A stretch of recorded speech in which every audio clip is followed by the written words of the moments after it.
So, Assalamu alaikum wa rahmatullahi wa barakatuhu. Wa alaikum assalam wa rahmatullahi wa barakatuh. So we are here with Imam Fahmee al-Uqta to talk a little bit about the history and the legacy of Imam Ibrahim Kamaladeen. So, Imam Fahmee, if you want to just go ahead and start off about a little bit of, when you guys first met. Okay, Ahmed. Thank you for allowing me to have this moment. I love talking about my brother, Imam Ibrahim Kamaladeen. So, assalamu alaikum to you and to everyone. Imam Kamaladeen and I, Bismillah ar-Rahman ar-Rahim. It was about in the mid-'80s that we first became acquainted. I remember he came into Houston. He was assigned to Dallas initially by Imam Mohammed, but he came to Houston for an Imam's meeting, and I accompanied the brother who was the Imam. I was secretary, and so I couldn't be in the meeting, but I sat near the door. And Kamaladeen, I was told by Imam Nasser and Imam Qasim that Imam Kamaladeen was one of the first ministers to really adopt Imam Muhammad's language and the first to start teaching it. So at that meeting in Houston, that's what he did. It was new, it was profound, and he was teaching on the attributes of Allah. And listening to him, I realized that my name was wrong. Originally, my name was Fahmee Abdul Uqda. And Kamaladeen, in teaching on the attributes of Allah, he informed me without even knowing it, actually, so I went back to the courts and redid all my documents. But it was then that I became acquainted with him. And when he invited me we had a Ramadan session. The first Ramadan session ever was held in a camp in Louisiana. And Imam Kamaladeen invited me to that Ramadan session. And we became more acquainted there. But it started about in the mid-'80s. Alhamdulillah. And so I know a lot of our viewers, because even myself, I have I guess the history of Imam Ibrahim Kamaladeen for me starts when I was about 1 year old. Really? My mother and father were nominated by the community of Masjid al-Ansar in Miami to go on Hajj. Mm-hmm. So this was a trip paid for by Muhammad Ali. Mm-hmm. And so Muhammad Ali sponsored different Hajj trips and actually helped to give the money for various masajids, Masjid al-Ansar in Miami and Masjid, what is now called Masjid Warithuddeen Muhammad here in Houston. Muhammad Ali was the one who gave those initial funds, and he also sponsored people to go on Hajj. So in 1978, a couple of months after I was born, my parents got nominated to go on Hajj, and Imam Ibrahim Kamaladeen led that mission. Mm-hmm. So I've heard a lot about that. Yeah, in fact, he told me some stories about that trip. I can remember my mom just one story, and I can't relate it anywhere near as good as she can. Maybe I can get her on camera to relate it too. But when they were first leaving and they were on the plane and they were going over, everybody was kicking and laughing and talking. Mm-hmm. And apparently there was a little bit of turbulence on the flight, and the plane started shaking, and everybody started working out their Quran and doing recitation. Kamaladeen told me on that flight, after things settled down, everybody got comfortable. There was just a lot of excitement, a lot of talking, right? And the pilot came on, and they actually had to let Kamaladeen get on the mic of the plane to talk to the people. That was so much to calm everybody down.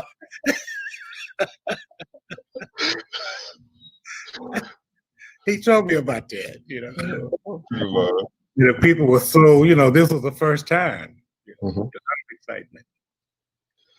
So, and I think you kind of touched on it a little bit about Ibrahim, Imam Ibrahim Kamaladeen being one of the first to help translate the Imam's language. So, for young people like myself and those, how did that that transmission?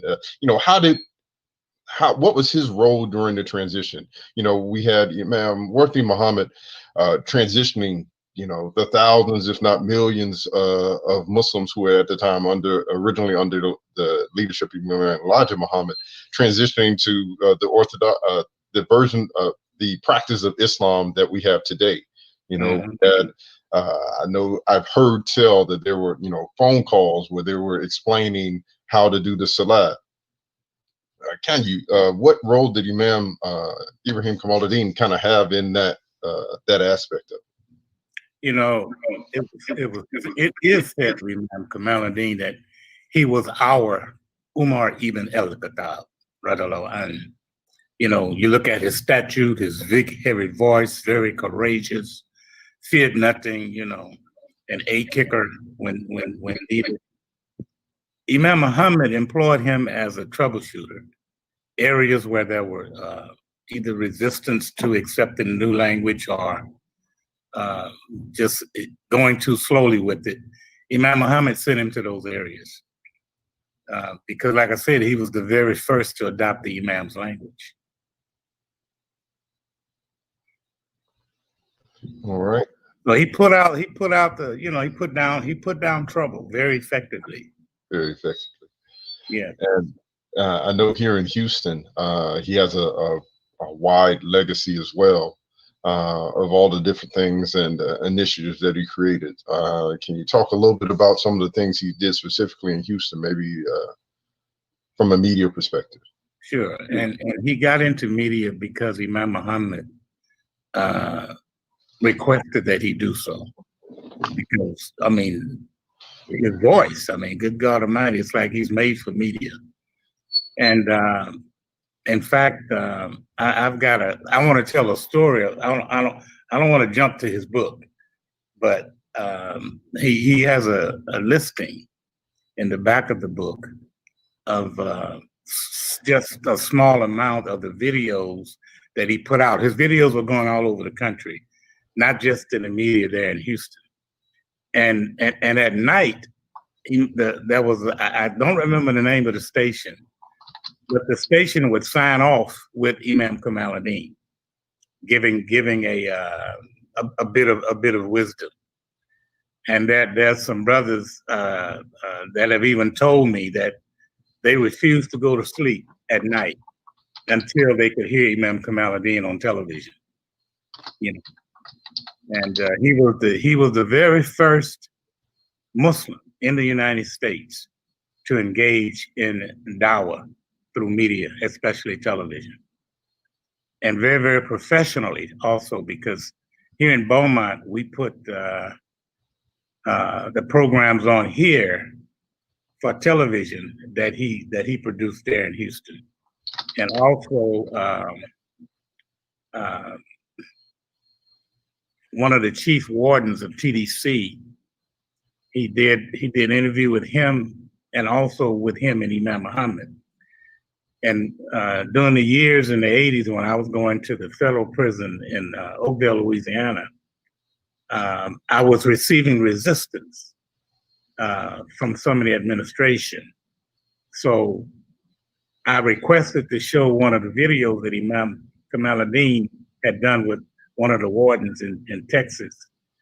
And after they watched that video, they said to me, "We will allow you to have anything you want, any kind of program." It was just that good, and what Kamaladeen did in the media helped open up a lot of avenues for us with our dawah work during that particular time.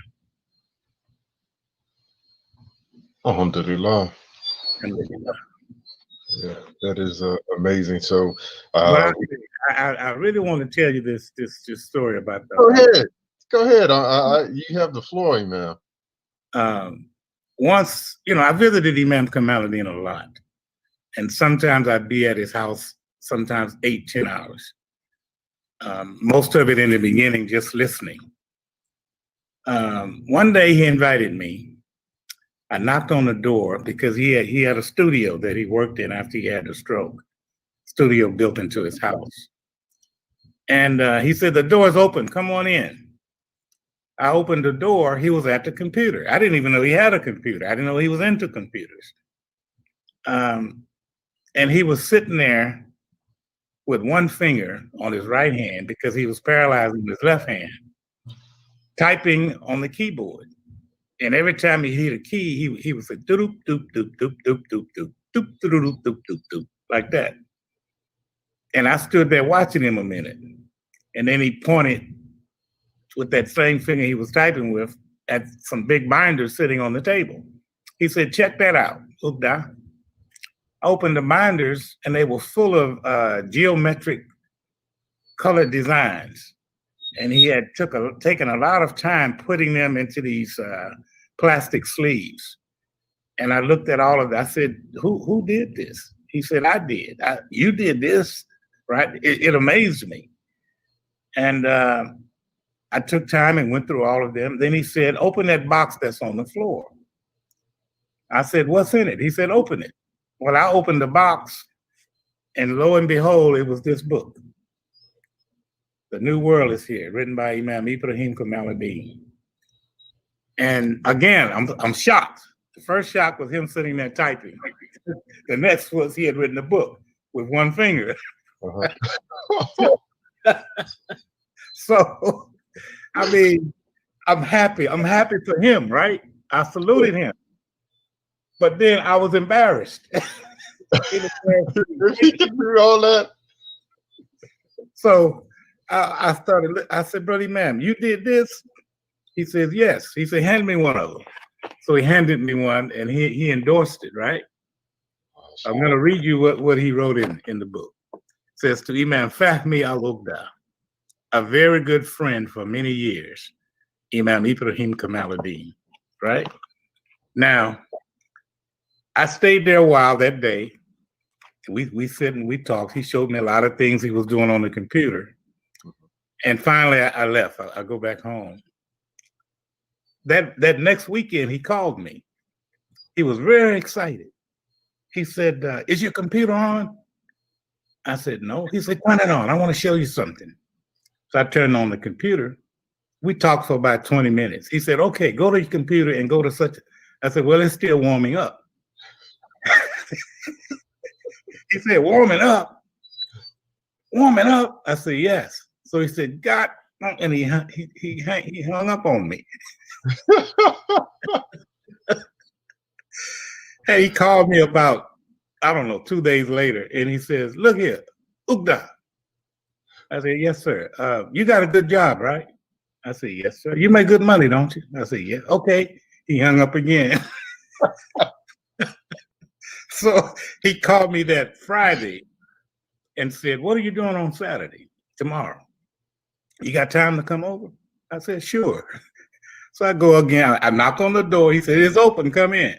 He's sitting there with a suit. I mean, look real nice. $400 suit, goofy, and he's leaning on his cane. And he threw me his car keys. He says, here, you drive. Where are we going? I'll show you. So, okay, go here. Get on the freeway. Okay, take this exit. And we ended up at Best Buy. Get his wheelchair out of it, and I'm pushing him. I mean, I didn't know what he was doing, really. So we're in the store, and one of the associates come, and he's looking at Kamaladeen. Can I help you, sir? Kamaladeen points with his thumb back at me. Yeah, he want a computer. The best one you got. I didn't resist. The guy, I mean, the computer at that time cost me $2,000, but right at $100.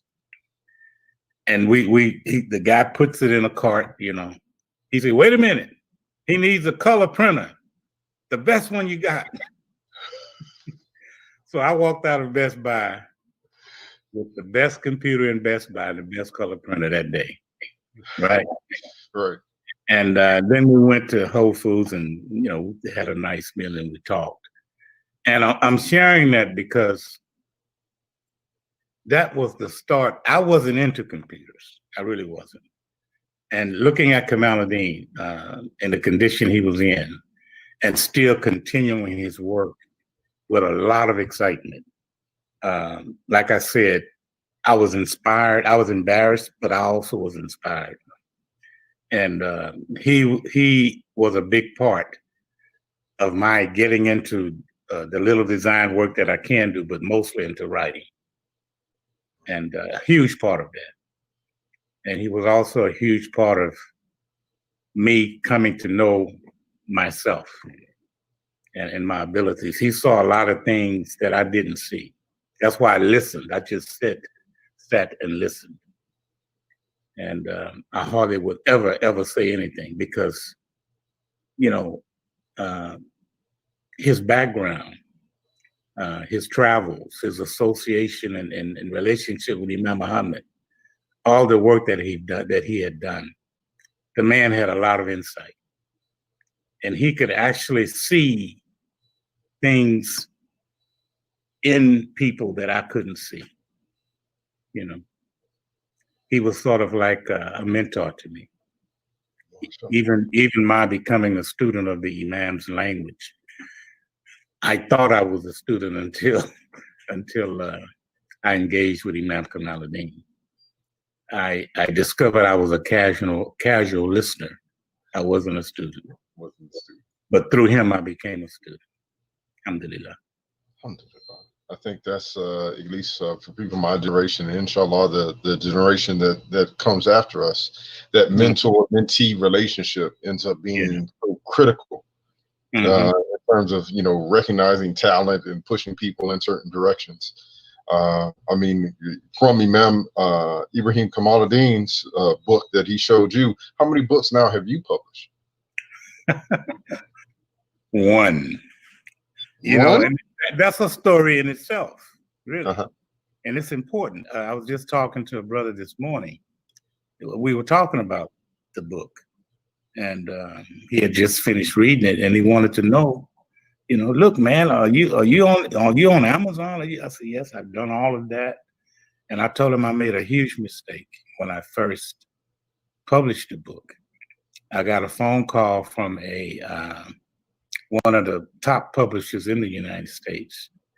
And my book was in the system where Barnes and Nobles and all these places could pick it up. I registered it like that. And she said, Mr. Alukda, your book, the title is hot. We'd like to take it over and market it for you.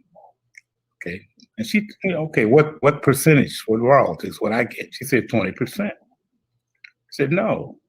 That's like a woman having a baby and handing it over to someone else to raise for her.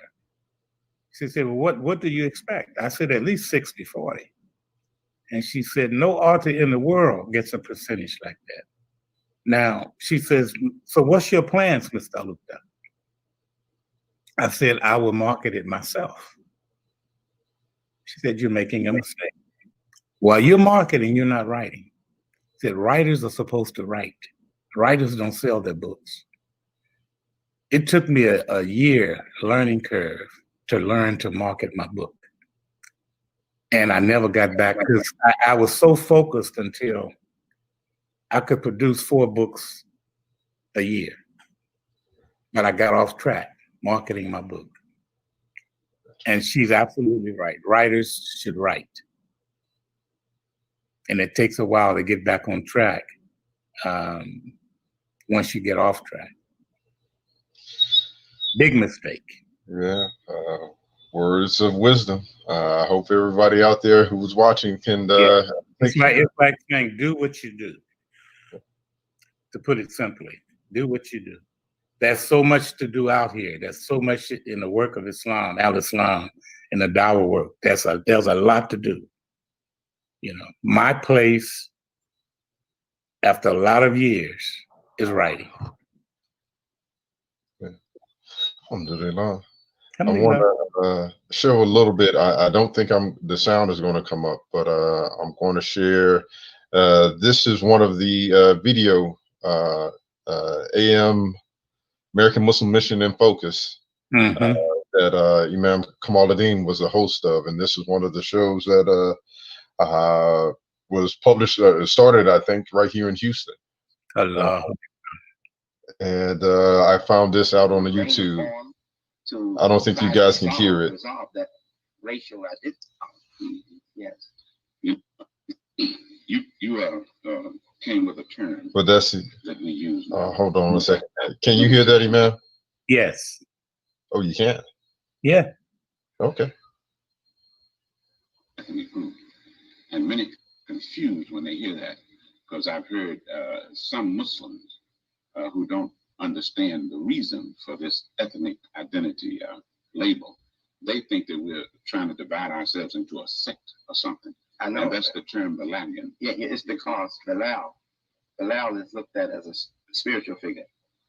Bilal was the one who called the people to prayer. Muhammad picked that. He was an African man, a man of African origin. And Muhammad chose him upon suggestions of a few other, one of the caliphs and another person, a second person.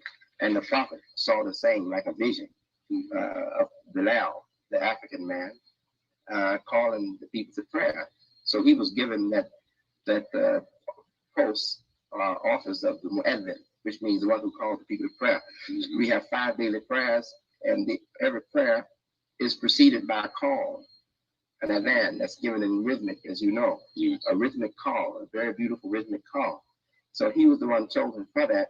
And I think the Muslim world, the Arabs, the Pakistanis, the Egyptians, the Muslims of the world, and the immigrants here, when they heard us calling ourselves Bilalians, I think they thought because we came from a confused concept of our religion under the Temple of Islam or under the honor of Elijah Muhammad, the late leader Elijah Muhammad.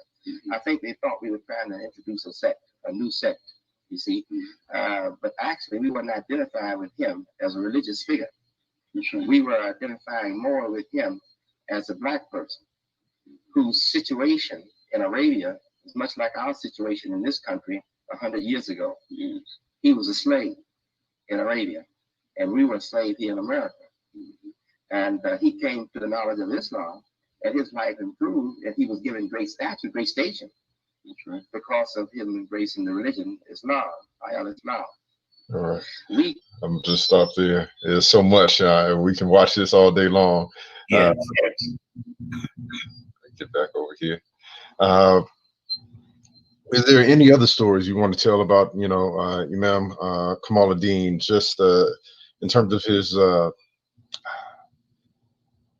stature and his impact? I know we kind of agreed, again, for the people who don't know him, can you describe him for us? Because we kind of see a couple of pictures from what I'm showing, but for people like myself, to my knowledge, I've never met him in person. I've just heard him described. So can you kind of describe Imam Ibrahim Kamaladeen?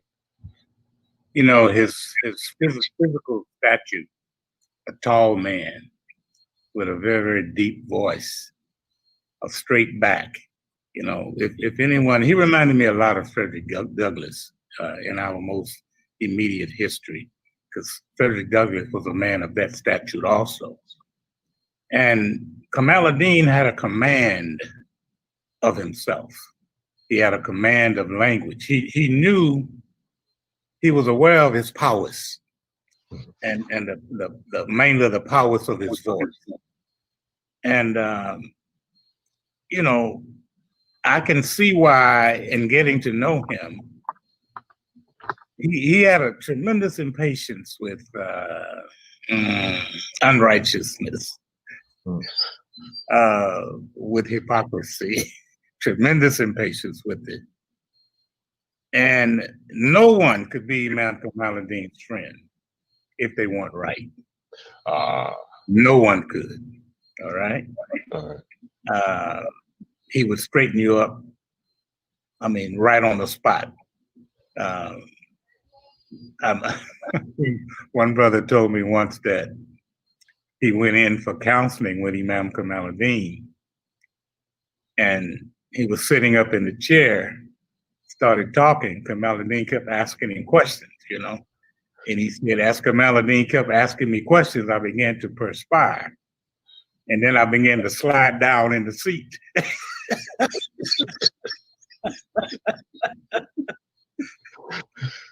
He said, I walked out of there feeling very small. He said, but I was cured. Kamaladeen, he was no nonsense kind of guy. And he wanted the best for us. He didn't like lackadaisicalness. He wanted everyone to be Johnny on the spot. And if you saying that you know something, and he trusted you to come forward and do a job, and it was proven that you really don't know what you were doing, it's best that you just leave the city.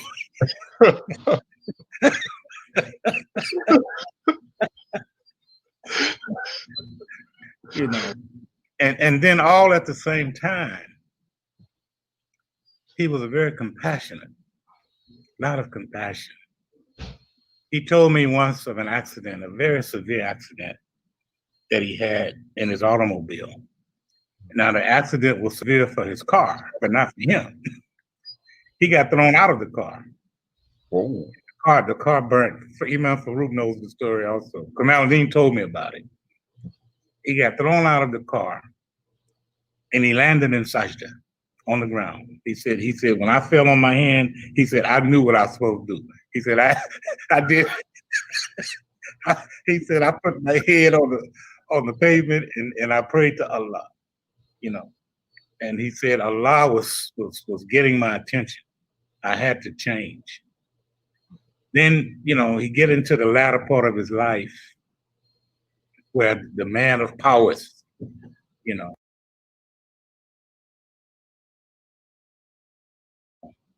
has a stroke.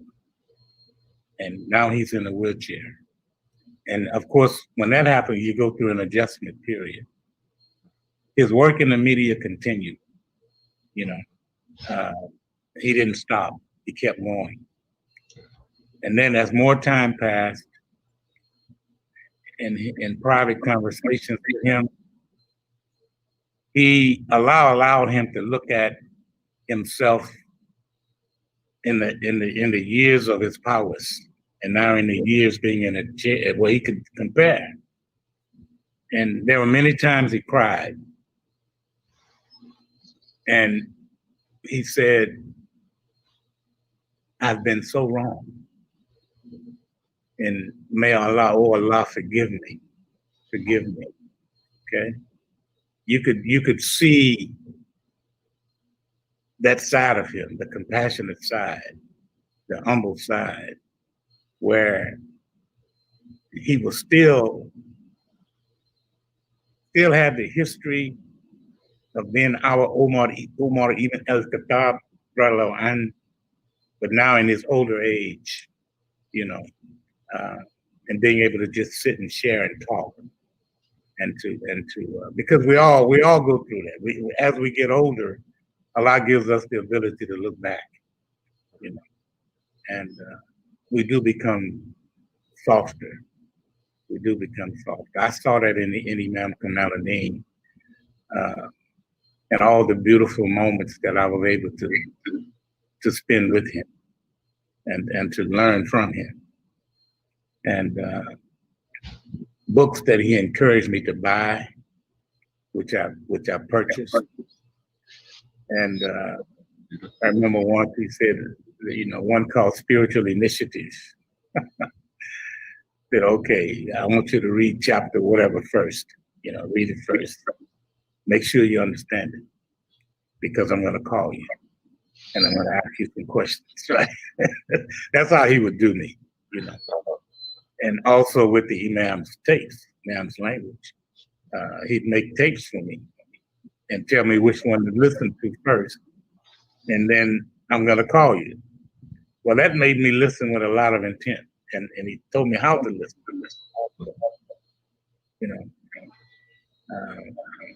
But he was a giant in our community, a pioneer in a lot of ways, and just not the word pioneer being older and being first, but opening up avenues that had never been opened before. The Claverhammer School in Houston, that he pioneered that. He pioneered media in Houston, also nationally, radio and television.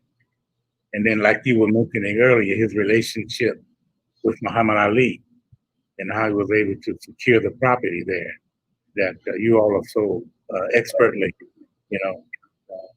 continuing his legacy with your work and what you're doing. Alhamdulillah. It's a great tribute to him, alhamdulillah. So he would, what would his remarks be about the progress that the community's made, just in general? Well, I think Ahmed, in his being older, I think he would look at it with what happened with the storm and looking at the Masjid being demolished and a new edifice being established, named after Imam Mohammed,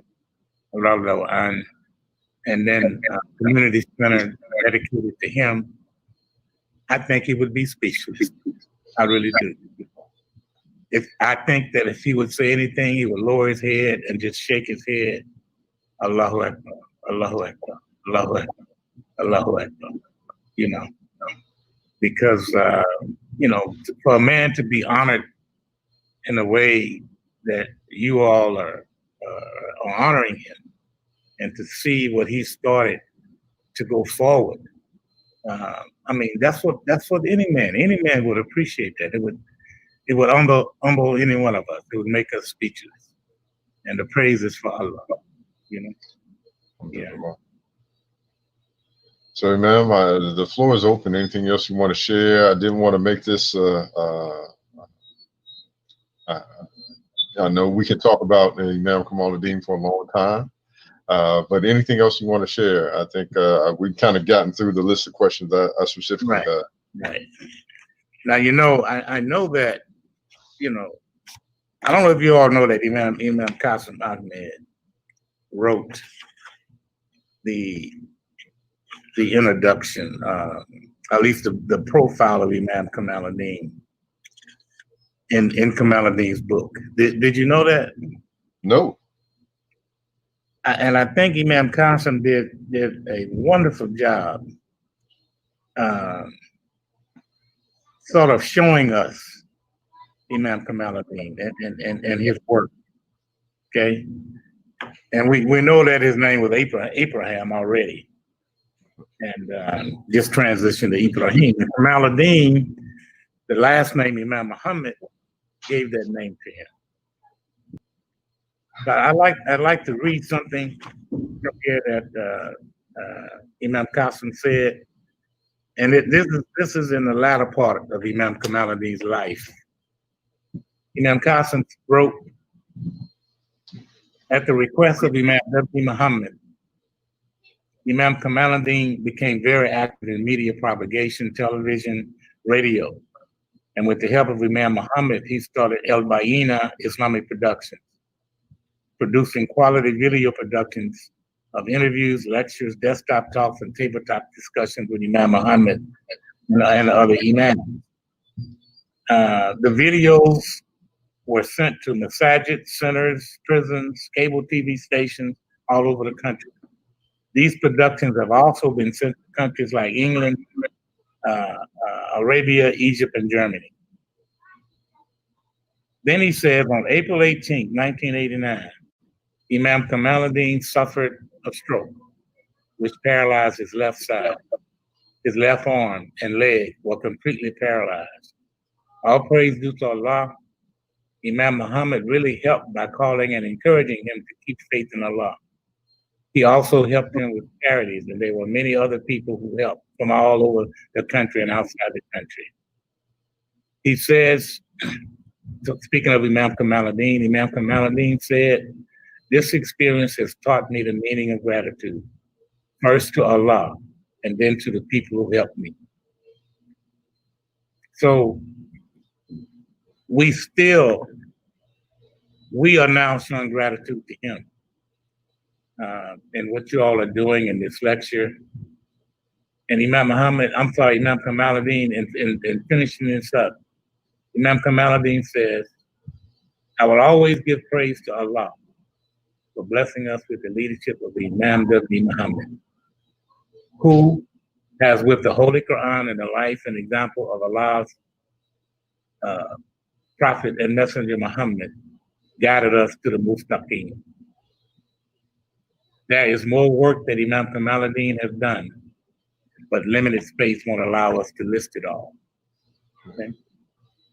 And I didn't read all of that, but Imam Qasim really captured him in his expression. Gives us a good picture of Imam Kamaladeen in the early years of his life and what he was doing, and then also in the latter years, the assignments that Imam Muhammad gave him. Imam Muhammad brought him from Boston to St. Louis to Chicago, brought him to Chicago to be his personal assistant.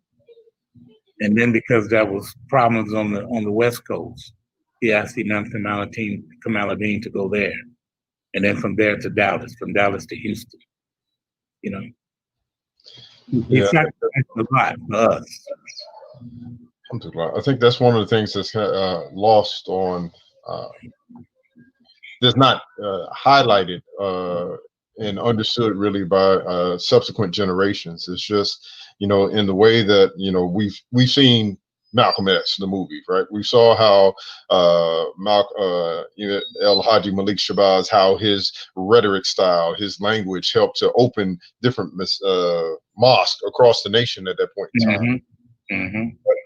In order to keep that lifeblood going, in order to keep that drive, subsequent to you know, once the transition happened, you had other troubleshooters, other dynamic speakers who had to travel all over the world. We have Imam Qasim Ahmed, we have Ibrahim Kamaladeen, that these were people who were at that caliber, helping to spread the message of Imam Muhammad, of the Quran and the Sunnah, helping to really invigorate and enliven a nation that was beginning. And sometimes it's hard for us, I think, to conceptualize just how dynamic the people that, you know, we're like, you know, that's just, we see them all the time. We see Imam Qasim all the time. We see Imam Yahya all the time. But these were people who were in that inner circle, who were responsible. And we see them all the time because they were so instrumental to spreading the message, and they went everywhere. That's right. Sometimes that it doesn't, is not as understood, how dynamic and how impactful these imams and contemporaries of Imam Muhammad were. That's right. Very good point, Ahmed. Yeah, and I think by your sharing that and reminding us and everyone, the younger generation, you know, being older now, is very gratifying that the younger people like yourself and those younger than you are engaging with the older brothers that came before you, and the work that they did and we did, because, you know, I was younger when I was sitting with Imam Kamaladeen, you know, and the experience that he had that you've just alluded to, and Imam Yahya and Imam Qasim, all of them, Imam Fahmee, Shui, they were forerunners, and being forerunners, they have seen a lot. They have done a lot. There's some things that the younger generation don't have to reinvent the wheel on. Right. If the younger generations continue to engage the pioneers and to listen to the pioneers. The pioneers might not have the skills with the Arabic and with other skills that the younger people might have. Kamaladeen didn't have those skills, but by Allah, wallahi, he was able to do things that a lot of us were not even yet thinking about doing, you know, and the wisdom and insight. There's not a single thing that we used to call him Big Brother. There's not a single thing that Big Brother predicted in my life that did not come true. Everything he told, even though I didn't see it, he'd tell me, here's what's going to happen with you. You're going to do this, this, this. I thought he was, you know, just imagining. But he could see. He had insight. He had vision. He could see into a person, you know. And I thank Allah for humbling me to just sit in his presence and let him fill me, pour into me from his experience and from his knowledge. I thank Allah for that. And like I said, I admire the fact that this you all are doing the same thing. Very admirable. Because you know, we all know that when we do that, the pioneers don't die. They live on through the next generation and the generation after that. And just like the Imam Mohammed, he asked us, you know, his community, you all give me, say they gave Methuselah 900 years. You all give me at least 1,000. You know, it's the same. It's the same for all of our pioneers and our elders, to appreciate what they've done and the roads that they have paved that we now walk on, and we stand on their shoulders. So we thank Allah for them. Thank Allah for Imam Kamaladeen, for Imam Qasim Ahmed, and for all of those that have gone before. Alhamdulillah. Alhamdulillah. And I think another one of the things you touched on earlier, I just want to reiterate here, is that you were occasional listener of Imam Warithuddeen Muhammad until Imam Ibrahim Kamaladeen kind of sat down and instructed you. So you learned more from one of Imam Muhammad's students than you know, he helped you to better understand the Imam. And I think that's a situation that many of us who are younger, who never got the experience to meet Imam Muhammad firsthand, that's the situation we're in, where we see the students like Imam Wazir Ali and you know, who are, and you know, Imam Suleiman Hamid over in Atlanta. You know, we're seeing these later imams who have taken the language and translating it and making it more kind of making it in an understandable way for us right now. You know, in these later generations that are using the same tools, the same skill set that Imam Muhammad taught, and then adjusting it to this modern paradigm. You know, so we can talk about you know, what's going out in the media today and internet today, and coming at you know, using these current platforms and still communicating in an effective way, doing a Snapchat khutbah, you know, and translating what the Imam would do in a conference or a weekend, and trying to boil it down and make it palatable to this generation of phone addicted individuals, you know, and that is inshallah the way we'll continue to, and just to make sure that we continue to point back to the origin and to the source.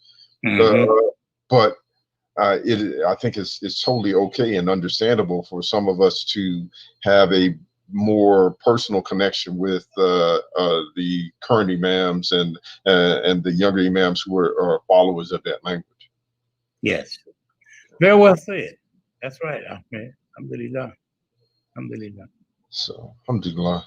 I think that with that, unless there's something else you want to share, man, we can go ahead and close out. No, just to express gratitude,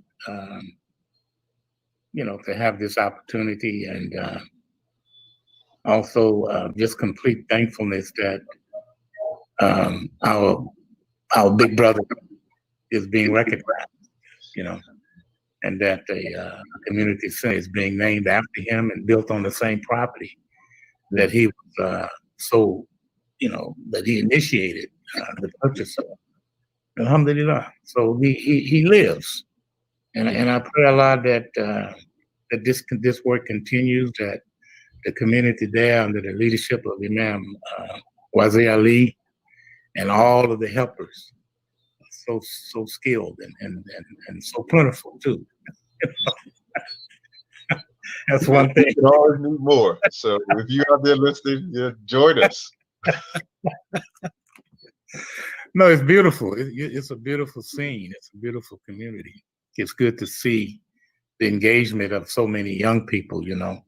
And what touches me more about anything about the community there at 6641 Belford is the generational. Well, I see the generational connections. You know, the interest in educating the children, the weekend school with the hope to have one day a full-time school.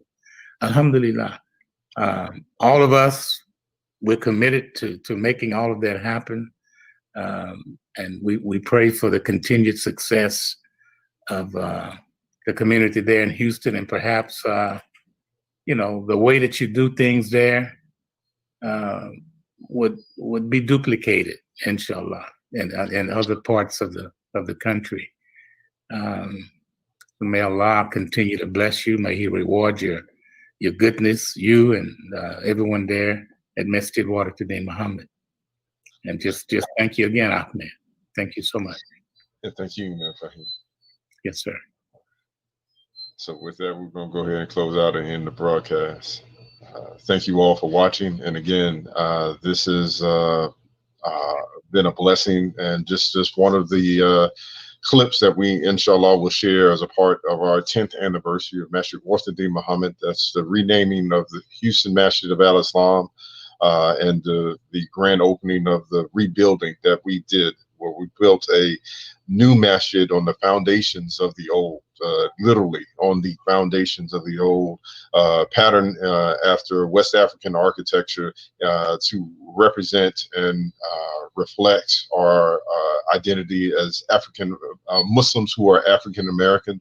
And also now we are going to, and this is inshallah going to also be the groundbreaking for the Ibrahim Kamaladeen Community Center, which will also be on the same property that inshallah will be the beginning of our Sister Clara Muhammad School, be the beginning of our multimedia establishment. And we've done so much in this COVID-19 environment using multimedia, but inshallah that can be the center and focus where we can bring up another generation of people who can be TV personalities every week, just like the American Muslim Mission and Focus was from Ibrahim Kamalud-Din and the different guest stars, so we can create that next legacy in terms of media, in terms of education, and in terms of propagation of this religion. So we thank you for watching. We want you to join us in this process. So please continue to be with us throughout the weekend. Assalamu alaikum wa rahmatullahi wa barakatuh. Wa alaikum assalam wa rahmatullahi wa barakatuh.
All right, and welcome to Masjid Warithuddeen Muhammad's 10th anniversary celebration. For this 10th anniversary celebration of the reopening of Masjid, the Houston Masjid of Al-Islam and Masjid Warithuddeen Muhammad, we'd like to welcome you. And this will be a short reflection on the life and the history of Imam Ibrahim Kamaladeen, who on this day we will have the groundbreaking for the Ibrahim Community Center, which will be built in his name and his honor.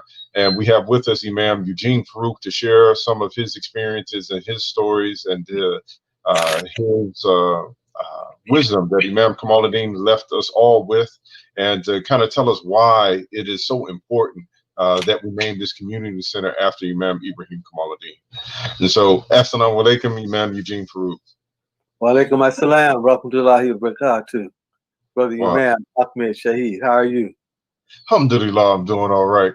And so, just so that, because inshallah, this will be a video for those who are very familiar and some who are not familiar. Why don't you tell us a little bit about your own forays and your interest to this beautiful religion of Al-Islam, knowing that you are from the Houston, Texas, or you've been in Houston, Texas for quite a number of years. Yeah. Well, my first experience with Islam came at a very early age. I think I was about maybe 12 or 13. And the local barbershop was where Islam began here in Houston, Texas, over in the 3rd Ward area. And which was, and that barbershop was actually right, we always lived close to the railroad track. So that barbershop was actually right across the track. So I didn't have far to go. But at any rate, that's why I first was introduced to the teachings of the Honorable Elijah Muhammad. And as a young kid, then it was more fascinating than anything else, and it was different because coming from a strong Christian background, it certainly kind of made me begin to kind of think a little bit about religion. But at any rate, it wasn't until several events took place between that time and when I actually went to the temple. But at any rate, I didn't go to the temple until about 1972 for an actual visit where I spent any length of time. And at that time, 1972, I heard the teachings again, and I think I came maybe about 3 times before I decided to join. And I guess the rest is history. There you go.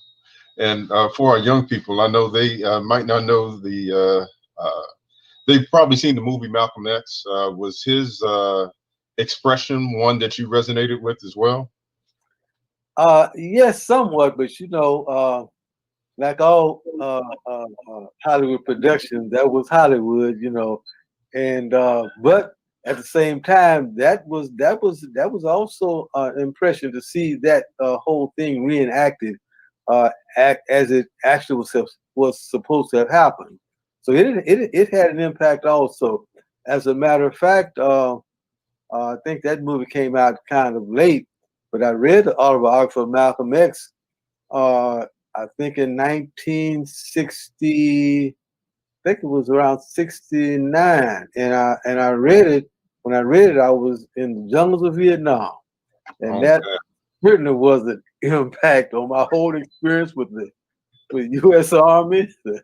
Yeah, I can imagine, man. America, but those are some trying times, and we managed to live through it, and for all those experiences we had at that time had a lot to do with how I know how I respond today. MashaAllah. So in 1971, 72, when you came to the temple at that point in time, who was the minister at that point in time? The minister's name was Minister Raymond X. I think his what we call at that time slave name was Waddington, Raymond X. Waddington, and he had been sent here by the Honorable Elijah Muhammad. He was the first minister. He was sent here, I think, in around 1960, I would say 63 or 64, by the Honorable Elijah Muhammad to establish the first numbered temple. All right, and what was the number? Was it? It was temple number 45. At that time, we called it temple. So it was temple number 45. But as you know, later on, the language changed to mosque 45. And then on, and from that point, we began to take on names that were Islamic. Okay. And so let's get into a little bit about Imam Ibrahim Kamaladeen. When did he step onto the scene in terms of Houston? Imam Kamaladeen came to Houston in 1977, I want to think. Yeah, the end of 1977, he came to Houston. Actually, he was going around the country troubleshooting for Imam Warithuddeen Mohammed. As many know who were around at that time, Imam Kamaladeen, he was one of the first imams to help Imam Muhammad bring in the language of what we called at that time the second resurrection. There was a certain language that the Imam began with that kind of transcended what his father taught and also what W.D. Farooq brought. And that language was to get us in tune with the Quran and the Sunnah of Muhammad the Prophet, sallallahu alaihi wasallam. All right. And so when did so in 77, and so when we say that helped us to transmit the language, what did that look like? How how did he kind of bridge the gap? Because at that point in time, we didn't have cell phones, we didn't have computers, we couldn't email, you couldn't do a video chat like we're doing now. How was that communicated? Well, at the end, it was communicated what we called at that time the telephone hookup, and the larger communities I know around the country, that was equipment that we had to go and rent from, I think, Southwestern Bell, which enabled us to hook up a system, whereas we were able to communicate by telephone all over the country. So the Imam, I guess you might say he broadcasted the Sunday services from Chicago, and sometimes he would have special talks. And as a matter of fact, we were instructed as to the correct way to pray via telephone hookup. So over the phone, basically a conference call that we would call it today. Basically, you were just listening to. You had your rotary dial-up phone somehow hooked up to a speaker. So a speaker, yeah. Well, that was a machine that a piece of equipment that the Southwestern Bell would lease out to us, and all that communication came through this particular machine, and we hooked it up where it was broadcast through our speakers. So and it was very clear.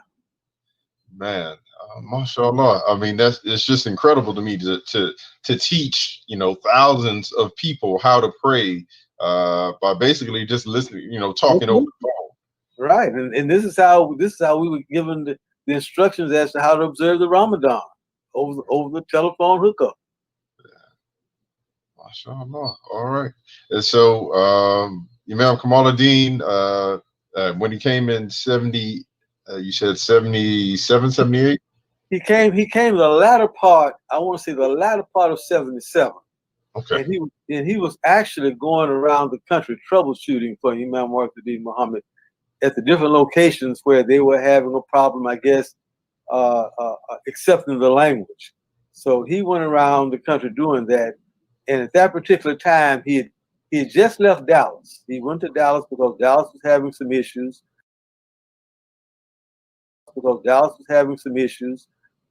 And then he came to Houston. I picked him up from the airport, and I was bringing him in to our location at that time. And he said that in the course of our conversation, he said, I think I like it here. I think, as a matter of fact, I like it here more than I like Dallas because I see much more potential. Dallas, I'm not trying to slice you, but this is what he said. And so he asked me to write a letter to Sheikh Shabazz, and he was I think Sheikh Shabazz was the Imam, was one of the Imam's assistants in Chicago at that time. To write a letter to Sheikh Shabazz requesting that he be allowed to stay in Houston.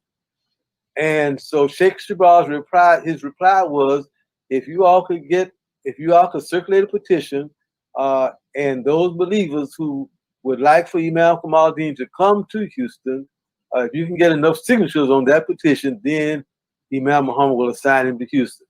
So right away, I circulated a petition, and Imam Kamaladeen, his presence was so strong here. Everyone signed the petition. We sent it to Chicago, and Imam Muhammad allowed him to become the resident imam here. And at the same time, he was also responsible for Dallas, Texas. Okay. MashaAllah. So for those of you, many of us haven't met Imam Kamaluddin. I have a picture of him up here. Can you describe his stature so that people understand, what was the impression when you first met Imam Kamaluddin? Well, Imam Kamal, when he came in the room, you knew he was there. His presence was very strong. He was this big brother. I think he was maybe about 6'6", something like that. And he had this dynamic voice that was very, very, very captivating.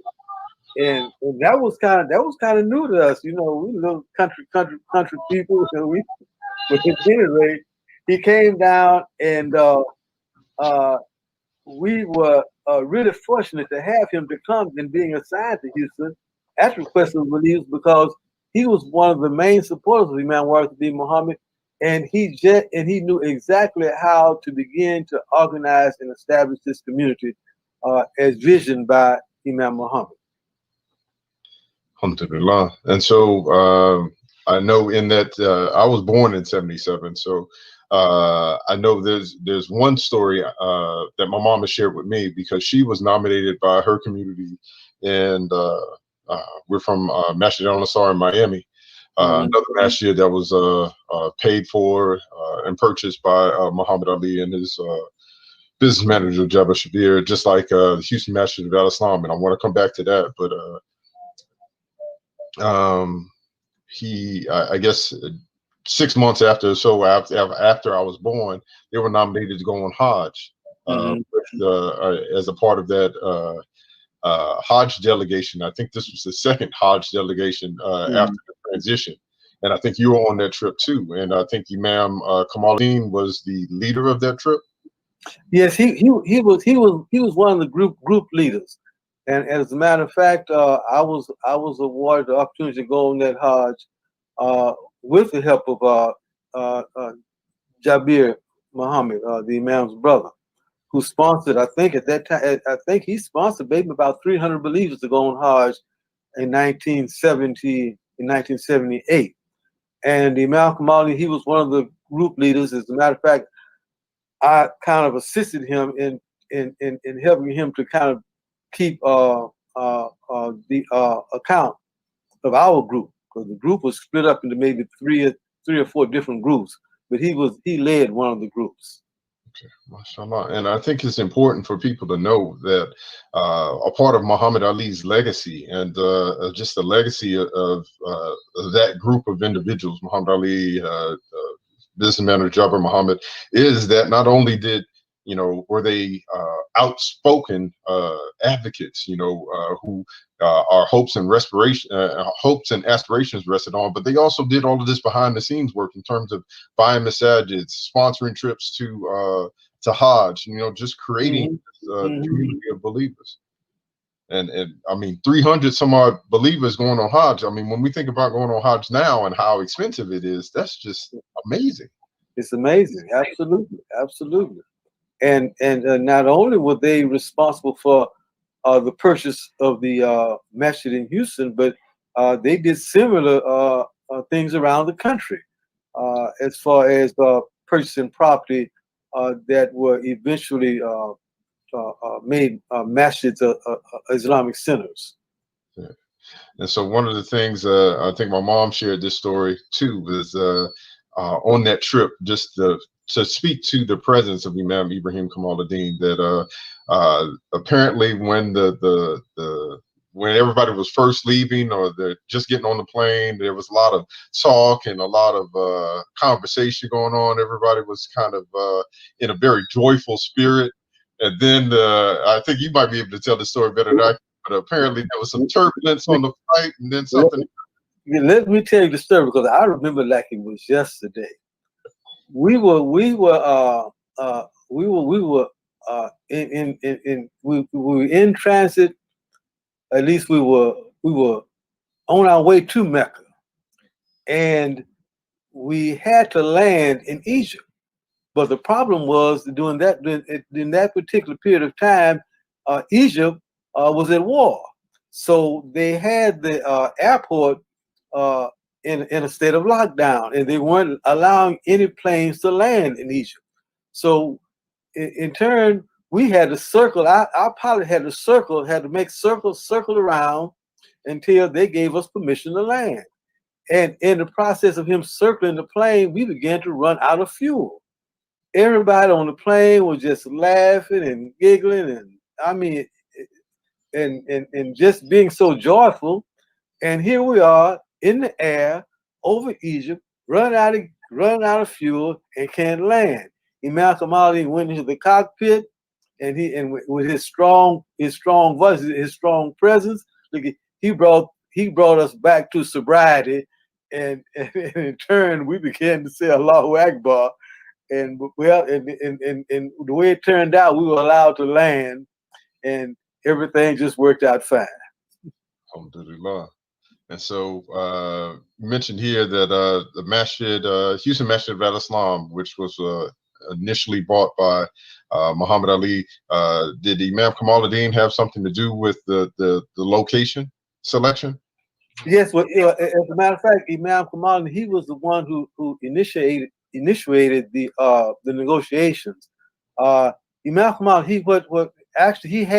he had me to go out and begin to look throughout the city to see if I could find somewhere that would be suitable for us to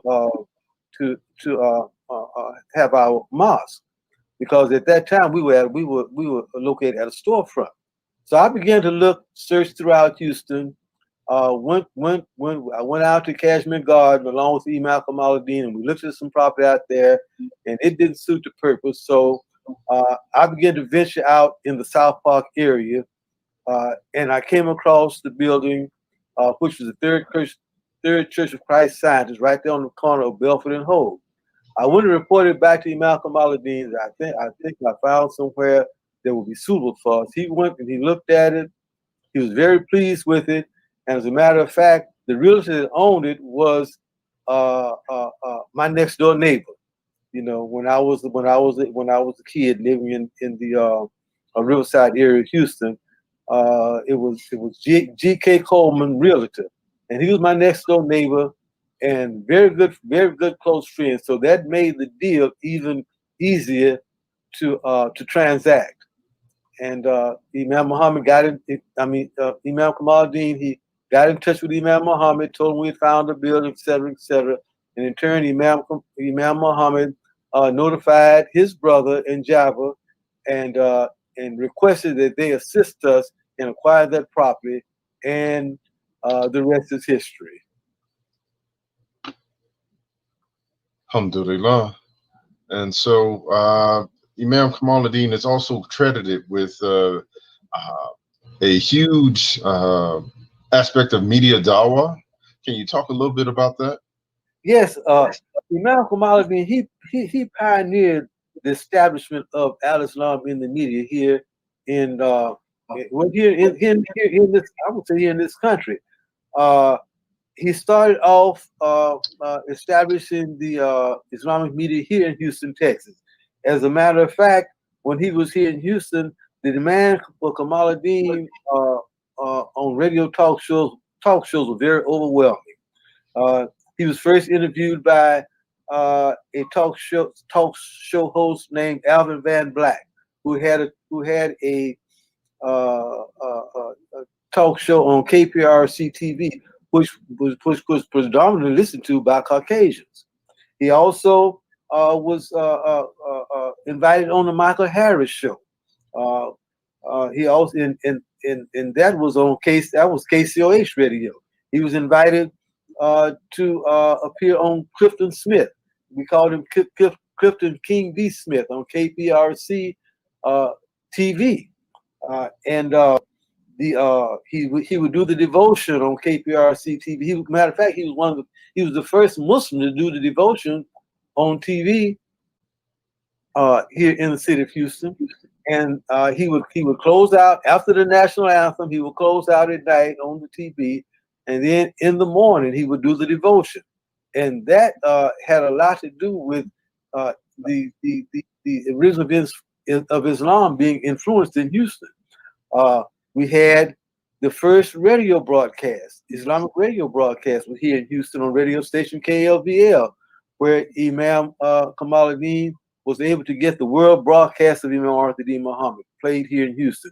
Also, we had a weekly program on live on radio station KTSU FM, where we did a weekly talk show, and the KCOH, we had a regular program on KCOH radio. So we had numerous radio interviews, radio talk shows, and also TV productions. The picture that just flashed across the screen, that was a lecture that was being given by Imam Kamaladeen at the I think it was called the it was Rice University, and I'm trying to think of the name of the course. The course was the religious studies. It was a religious studies course. Imam Kamaladeen would be invited to lecture at that class at least once a year, and that led to Imam Warithuddeen Mohammed being invited to also teach that class, which was professored by the late Charles Freeman, who was known for his skills in teaching speech and debate at Texas Southern University and also Rice University. Alhamdulillah. And Imam, we're going to come back and talk a little bit more because we're running short on time. But before we close out, just wanted to get you to talk a little bit about Imam, how instrumental of a role Imam Ibrahim Kamaladeen had in the formation of Houston's first Islamic school. Okay, well, now Houston, we had a school, a full-time Islamic school back under the Nation of Islam. It was called the University of Islam, and when the transition came, that school was closed, and it didn't reopen again until Imam Kamaladeen came to Houston in the late 1977. Actually, the school reopened in 1978, and when it reopened, it was renamed Clara Muhammad School. So he was very, very instrumental in getting that full-time school opened here at the Masjid. As I mentioned, it was formerly the University of Islam, and I think it had been closed for about maybe 75. Almost about 6 or 7 years, and then it was reopened and renamed when Imam Kamaladeen came to Houston. And so it's incredible that Imam Ibrahim Kamaladeen was able to do so much with media in terms of electronic dawah. And I mean, coming in an age where, I mean, and we are really inheritors of that legacy now, because we are, I mean, you guys were learning how to pray via a conference call, and then, you know, Imam Ibrahim Kamaladeen kind of took that same passion for getting information out there and turned it into radio and TV and things of that nature. So can you talk a little bit more about that? Yes, Imam Ahmed. Actually, Imam Kamaladeen, he was one of the first to pioneer al-Islam in the media. And it started right here in Houston, Texas. When he first began his programming, it was titled American Muslim Mission in Focus.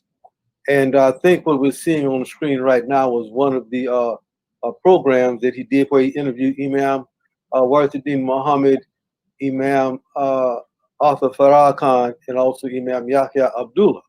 And actually, this is one of the productions that he had sent to Taqwa, and they also aired it. That's why you may see Taqwa written over the screen there.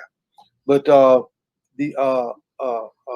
the broadcasting actually started right here in Houston, and this was one of his first interviews. Imam Muhammad would come to Houston at least twice, maybe at least twice a year, to do these productions. Later on, the name changed to Al Islam in Focus, and he continued with that national broadcast, and it was mostly broadcast on cable TV, and it caught on where from the standpoint that all over the country, from instructions from Imam Kamaladeen, different brothers who were in the media were given instructions as to how to get these programs broadcast on cable. And right now today, you can get most of these broadcasts on YouTube. Most of these interviews that he did with Imam Muhammad and others, you can get those on YouTube. Yeah, so alhamdulillah, we have a rich legacy of getting our information, getting the Imam's language out there to the public in as broad a fashion possible. And that's one of the things that we want to do with Ibrahim Kamaladeen Community Center, is to have a media center within it, so that we can continue that legacy of creating excellent content that people can learn from, that can grow from, share. And for all of you watching, you can look at all of the history that we have in terms of all of our khutbahs and our programs. You can find those on our Facebook pages and our YouTube channel. So please subscribe, and please like, and please look at that information, and don't forget to give generously in zakat and donations to make these things happen. But also wanted to talk a little bit more about I guess I found this picture here that I wanted to interject of Imam Kamaladeen talking to the prospective Hajis back in 1978. Yes, that was in 1978 in Rabata. That was Rabata headquarters there in Mina, and this is where our residence was when we were in Saudi Arabia. And Imam Kamaladeen used to give frequent lectures there when we were not out performing the rites of Hajj or the rites of Umrah. Then we were given lectures, and most of those lectures were given by Imam Kamaladeen. And as a matter of fact, we had other scholars who would come and lecture. I think we had a lecture that was given to us by Yasser Arafat, who was over the Palestinians at that time. We also had a lecture given to us by Zayd Abdul Haq, who was the president of Pakistan at that time. So we had some celebrities come in, if you want to use that term, to address the Muslims. But Imam Kamaladeen, he gave the most dynamic speeches of them all. Alhamdulillah. And then yes, here is just a picture of the Hajis returning. That's when we returned from Hajj. And that's myself, Imam Kamaladeen. I'm trying to think of the sister's name right now. Wadida Ali and Baki Abdullah. The three of us were there together. Also, who was not included in that picture was Brother Randolph Abdullah, who has passed away, and may Allah forgive me sins and also bless him with the paradise. We all made that journey together from Houston.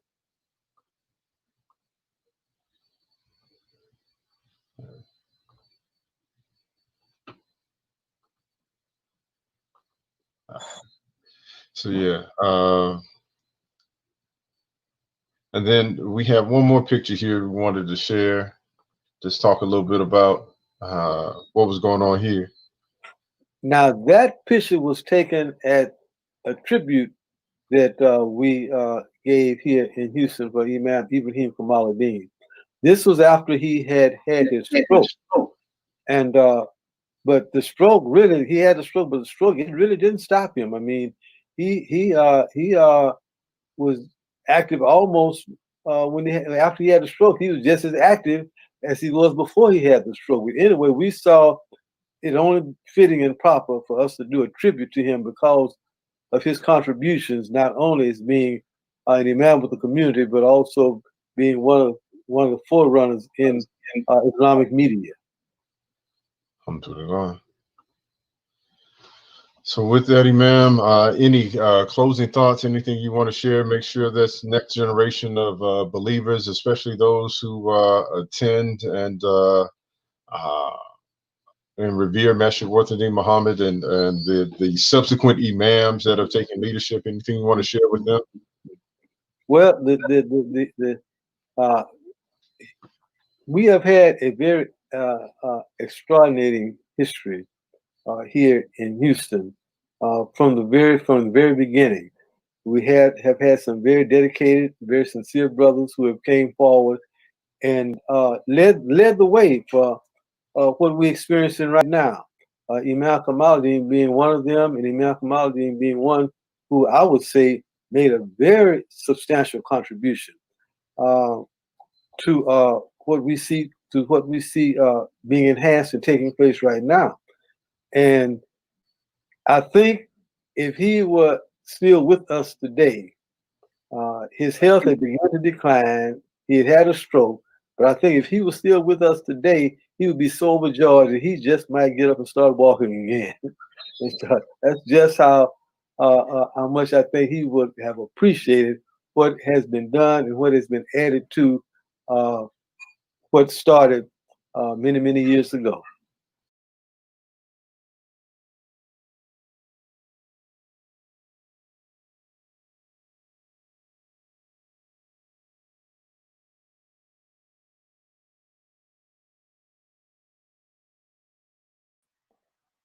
Assalamu alaikum. Again, thank you for joining us on Reflections with Imam, on Imam Ibrahim Kamaladeen, with Imam Eugene Farooq and Imam Fahmee al-Uqta. We are about to switch live to our groundbreaking ceremony, but please stay with us and make sure you support our vendors who are helping us this weekend. Imam Eugene Farooq has over 40 years of media experience and one of the largest collections of Islamic literature, audio, and video content in the nation. Please contact him for your Islamic literature, audio, and video needs at 832-545-9068 or e-Farooq, Farooq, at sbcglobal.net. DVD and CD duplication services are also available.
H-Town, what's up, man? Charles Adams here with Laptop Drop Off.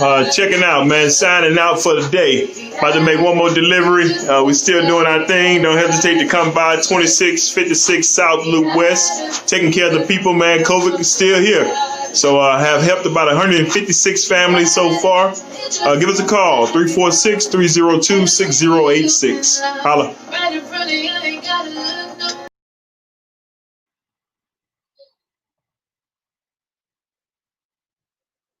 All right.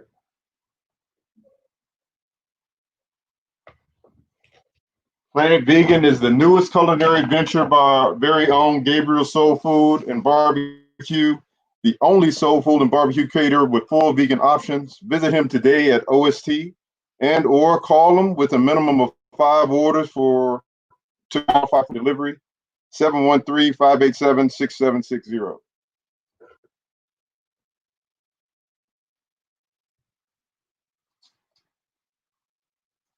And so now we're about to go live again from our other platform.